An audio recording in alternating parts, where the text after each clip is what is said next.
ఈ రోజే డౌన్లోడ్ చేయండి. మీ ఫేవరెట్ షోస్ చూడండి. ఇప్పుడు ఎలా ఉంది? డైట్ కరెక్ట్ గా తీసుకుంటున్నారా? మెడిసిన్స్ అవి తప్పనిసరిగా వాడుతున్నారా?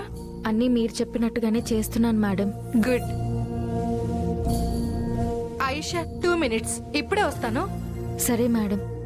ఒక్క నిమిషం. అదితి, నేను ఇంపార్టెంట్ కాల్లో ఉన్నాను. లోపల ప్రెగ్నెంట్ లేడీకి స్కాన్ చేయాలి.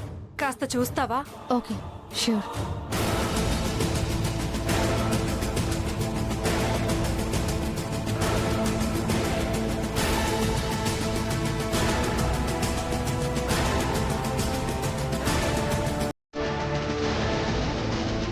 మానిటర్లో మీ బేబీ వస్తుంది, ఒకసారి చూడండి.